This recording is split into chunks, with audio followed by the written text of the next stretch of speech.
Assalamualaikum warahmatullahi wabarakatuh.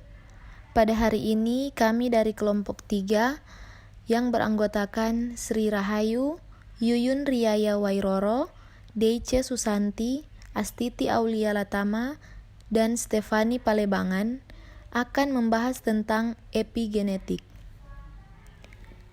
Epigenetik secara umum adalah sebuah studi yang mempelajari tentang perubahan aktivitas gen yang bukan disebabkan oleh perubahan pada sekuens DNA atau perubahan fenotip tanpa genotip. Adapun faktor yang mempengaruhi epigenetik yaitu ada nutrisi, di mana terjadi kekurangan atau kelebihan makanan selama masa kanak-kanak seseorang dapat membuat perubahan epigenetik yang mengakibatkan diabetes.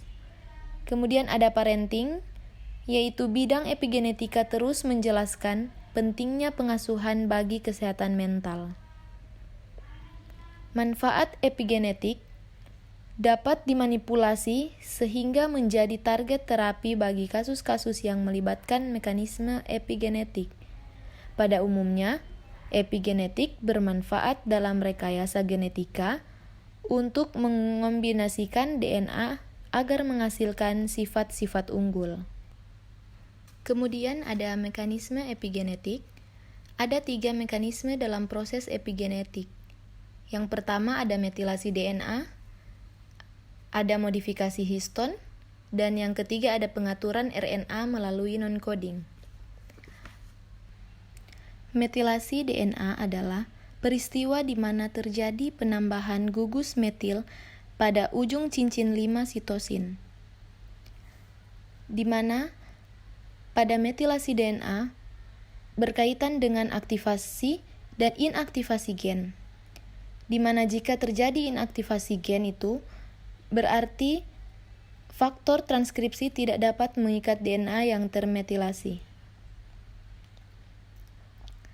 Kemudian, metilasi DNA berperan dalam pengaturan ekspresi gen pada jaringan spesifik, imprinting genom, dan inaktivasi kromosom X.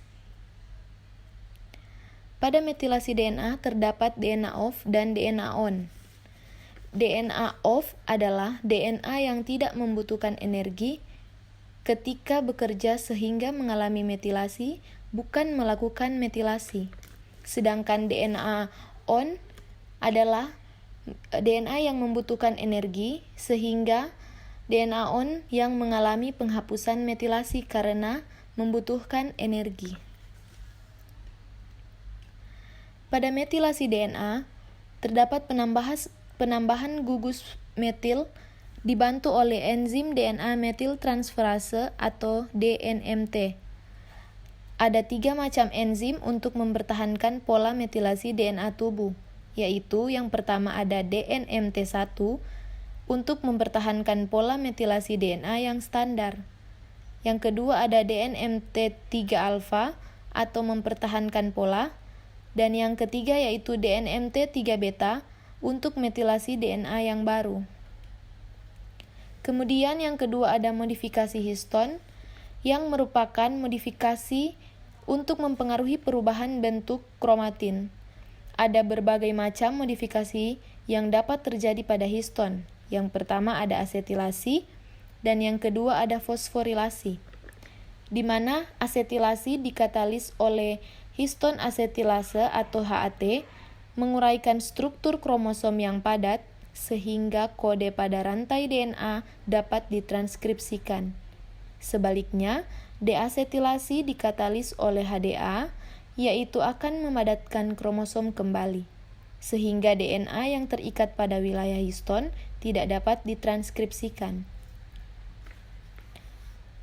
Kemudian fosforilasi, atau untuk mengaktifkan atau menonaktifkan banyak enzim protein, sehingga dapat menyebabkan atau menghambat mekanisme kerja penyakit, misalnya penyakit kanker dan diabetes.